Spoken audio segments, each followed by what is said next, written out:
Meus queridos irmãos, diletos amigos, paz do Senhor, estamos de volta para mais um momento de reflexão. Quero aproveitar o ensejo e parabenizar a toda a igreja, os jovens e irmãos em geral, que participaram de mais uma etapa do simpósio de doutrinas bíblicas.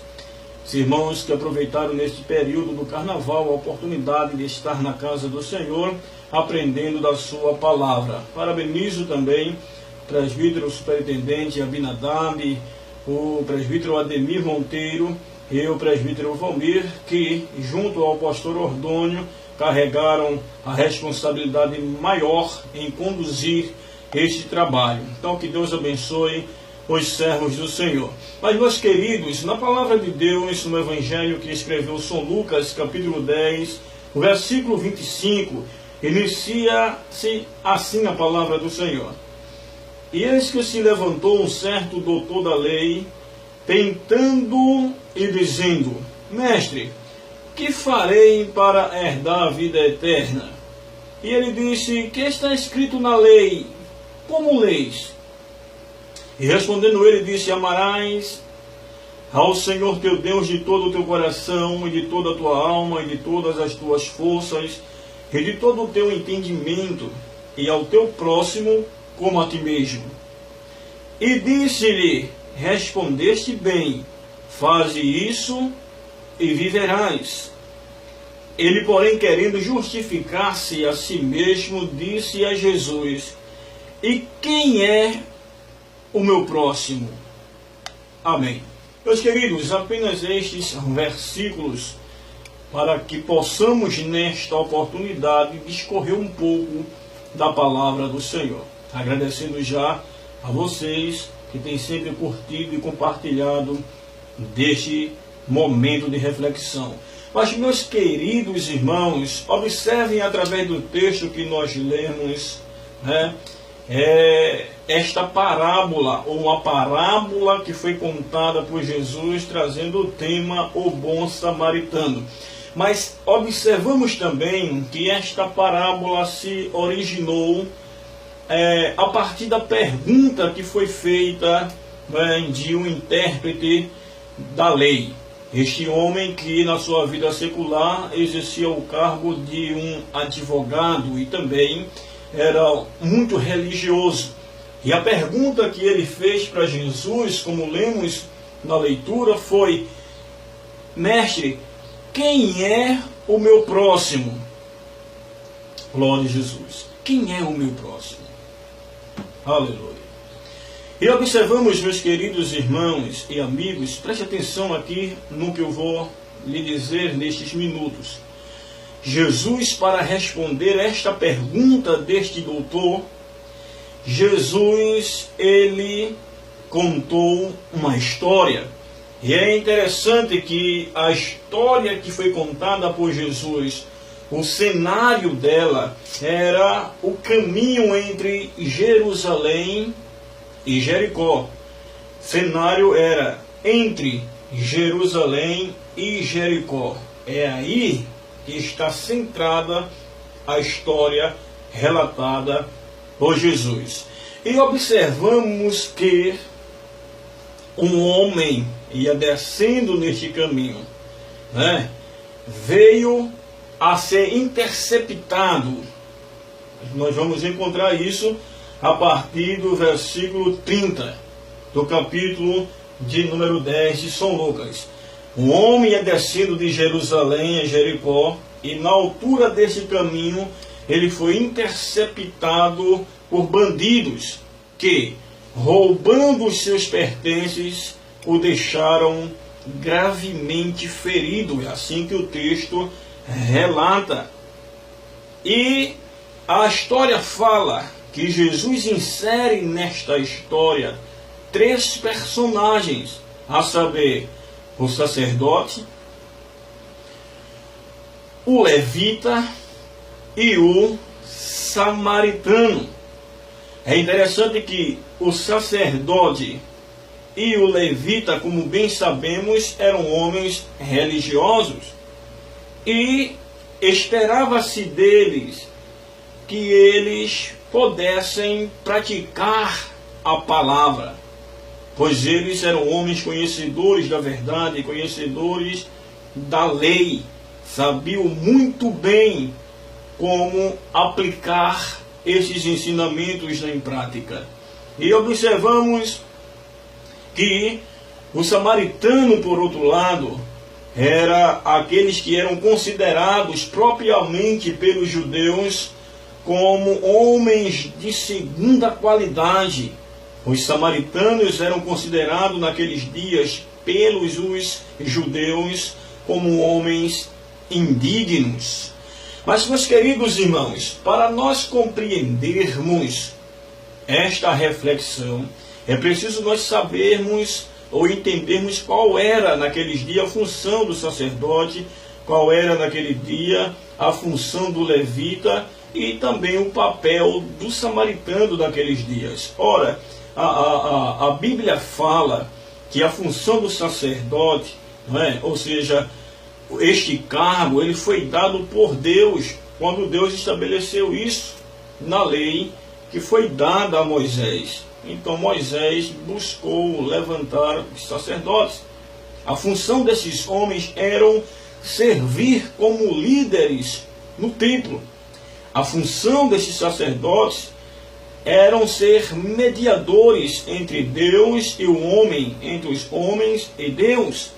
E é interessante também que caíam sobre os seus ombros a responsabilidade de oferecer os sacrifícios, de orar a favor do povo. Esta era a função do sacerdote. E a função do levita, eles tinham a função de ajudar o sacerdote do templo nos cultos. E é interessante também que eram homens que executavam o louvor, sendo cantores e instrumentistas no templo.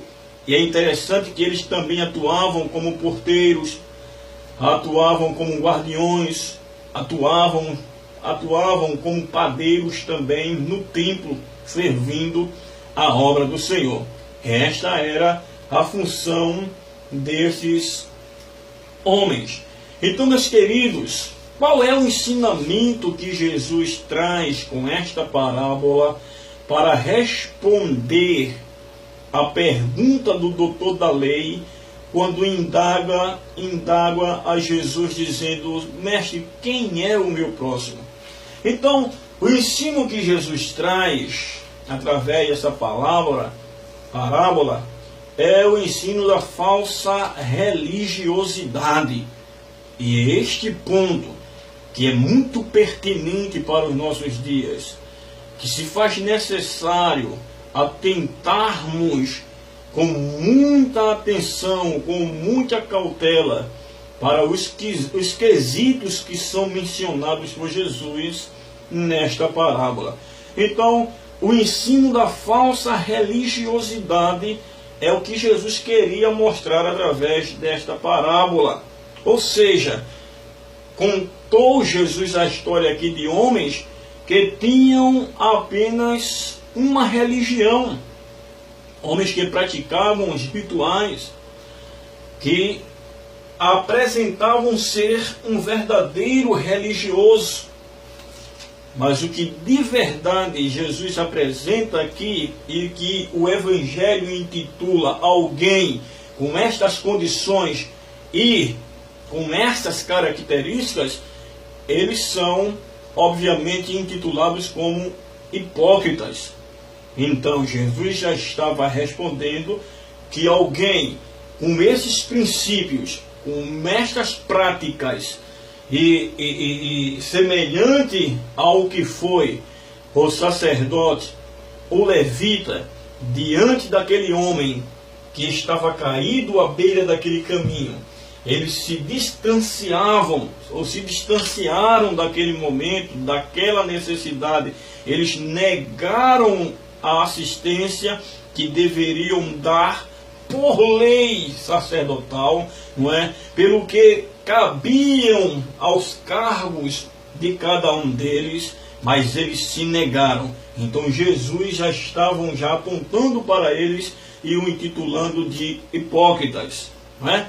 O sacerdote, meus queridos irmãos, e o levita, eles deveriam exercitar o seu amor por alguém que necessitasse. Eles deveriam, era dever do sacerdote, era o dever do levita exercitar o seu amor por alguém que estivesse necessitado. Mas eles negaram este amor, não é? E é interessante que eles tinham o conhecimento da palavra. O ato de passar por longe, passar de lado, não prestando assistência àquele homem caído, revelou verdadeiramente que este sacerdote, que esse levita estava muito distante do relacionamento com Deus e com o próximo também. Isto é grave e nós devemos aplicar esse conceito na nossa vida particular também. E quer que eu diga uma coisa, meus queridos irmãos? Muitas das vezes nós estamos falhando no exercício do cristianismo fora dos templos, fora das quatro paredes. E se faz necessário, no que diz respeito aos ensinamentos de Jesus, que estas práticas devem ser pertinentes, muito mais até na sociedade, nas ruas, no local de trabalho, onde a igreja estiver. Quando Jesus implantou, não é, o seu evangelho através dos apóstolos, a intenção de Jesus não era que o evangelho ficasse apenas em Jerusalém, mas que expandisse pela Galileia, pela Judéia, Samaria, até os confins da terra. Então, muitas das vezes nós vivemos o evangelho dentro da igreja e negamos esse evangelho fora da igreja. Fora da igreja. É verdade, negamos o evangelho fora da igreja. É outro exemplo que é muito forte nesse contexto, né, para somarmos com esta compreensão. Quando nós lemos no capítulo número 15 do Evangelho de Lucas, vamos encontrar a parábola que é contada, ou a história que Jesus conta sobre o filho pródigo. E os irmãos sabem e compreendem perfeitamente a insistência deste filho pródigo dentro da casa, dentro do templo. Vamos fazer esta comparação, porque ele tinha todo um planejamento de vida para o seu futuro, não dentro da casa, mas sim fora da casa, distante da casa. Este era o pensamento deste moço. Mas o pai, que prefigura a imagem de Jesus, de Deus, que tem todo o cuidado, sem dúvidas não falhou no quesito de orientação, de aconselhamento, para que este moço ele abrisse mão dessa ideia, desse plano, desse desejo, e permanecesse firmado dentro da sua casa. Não é verdade? E é interessante olhar que mesmo assim o filho ele permanece, né, persistente sobre aquele desejo de ter a sua herdade. Dentro deste texto, se nós analisarmos, nós vamos ver que o filho que representa a igreja, que representa os cristãos, ele não está nem aí para aquele apelo do jovem, ou do seu filho, do seu irmão mais novo. Ele não está nem aí para aquele processo do seu irmão mais novo. Ora, ou como se que aquele filho mais novo fosse embora da casa, não faria falta alguma para o irmão mais velho.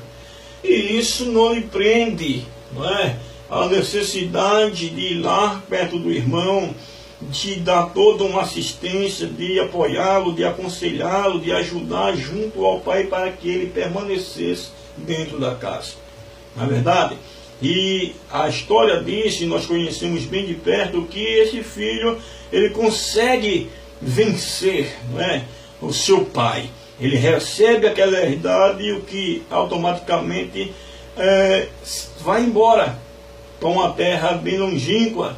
E aquela história que já bem conhecemos, mas lá, interessante é que lá, no momento da dificuldade, no momento da luta, no momento da prova, que ele se encontrou sozinho, ele sentiu a necessidade de voltar para o seu lugar de origem. Ele compreendeu que de forma alguma deveria ter saído da sua casa para viver os seus sonhos, não é? As suas ilusões, o que ele acabou de concluir ali, tendo desperdiçado tudo, perdido o amigo e etc., ele percebeu que nunca deveria ter saído da casa do seu pai, mas ele volta arrependido e vai em busca do seu pai. O seu pai, sim, né, está preocupado. O seu pai, sim, está olhando para o caminho por onde ele viu o seu filho indo embora, na esperança de vê-lo retornando, o que foi possível para aquele pai. Ele percebe lá distante a imagem de alguém retornando, e que aos poucos foi lhe dando a certeza de que aquele alguém era o seu filho, que havia saído de casa com a promessa de nunca mais voltar. Mas ele voltou, e o seu retorno diante das confissões daquele moço arrependido foi de muita festa, de muita alegria. Mas eu pergunto, e o filho mais velho? Se alegrou? E o filho mais velho glorificou a Deus? E o filho mais velho celebrou o retorno daquele filho mais novo, daquele irmão mais novo? Não! Pelo contrário, ele se indignou. E é impressionante analisarmos a fraqueza desse irmão mais velho, não é? Que muitas das vezes nós questionamos, criticamos, apontamos aqueles que estão falhos como se fôssemos pessoas infalíveis, como se fôssemos pessoas impecáveis, e olhamos para o erro do nosso irmão, minimizando ele, colocando ele no mais baixo nível. Mas o que aquele irmão mais velho, ele revelou, apesar de não ter tido falhado como, ou da forma como o seu irmão mais novo, mas a sua falha foi maior até quando o seu irmão mais novo retornou. Então a falha foi maior, porque ele não aceitou que tudo aquilo fosse feito para celebrar o retorno de alguém que até então havia pecado, havia falhado. Mas esse é o comportamento do irmão mais velho. Então, a nossa falha, muitas das vezes, meus queridos irmãos, é de nós não estarmos preparados para lidar com os nossos irmãos que estão lá fora. É que nós não estamos preparados para abraçar os nossos irmãos que estão feridos lá fora, fora das quatro paredes, fora da igreja. Quando os nossos irmãos eles vão lá, descendo para Jericó, porque foi um ato de desobediência, até que o texto fala que Jerusalém era o lugar da bênção, Jericó era o lugar da maldição. E se esse moço, se esse homem desce de Jerusalém para Jericó, já se constitui um ato de desobediência. Mas mesmo assim, não deveríamos falhar com as nossas atitudes. Não deveríamos falhar com tudo aquilo que nós absorvemos do Evangelho, ensinamento da Palavra de Deus. Louvado seja o nome de Jesus para sempre. Nós falhamos, muitas das vezes, de não saber abordar os nossos irmãos fora do templo. Nossos irmãos que estão lá fora.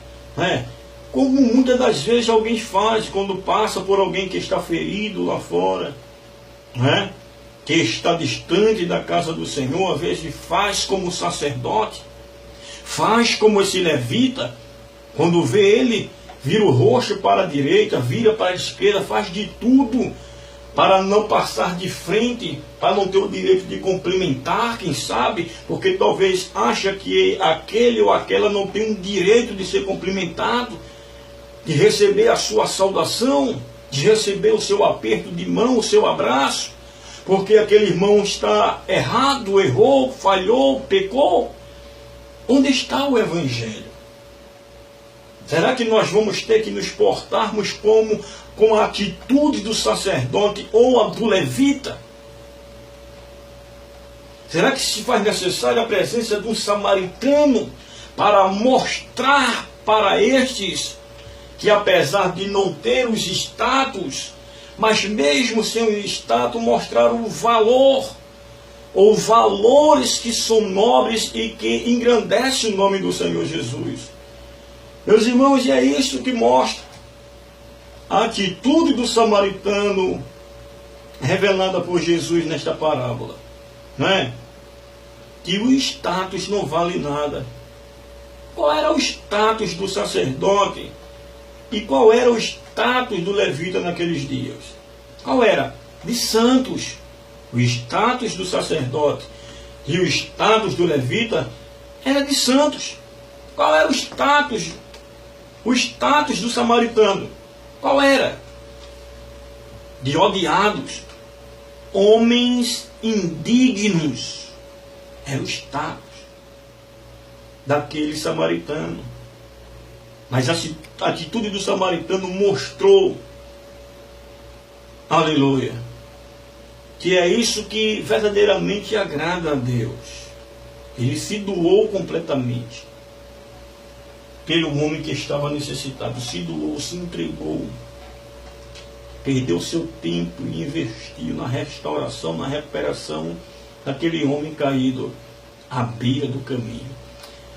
Que nesta oportunidade Deus nos ajude pela sua palavra.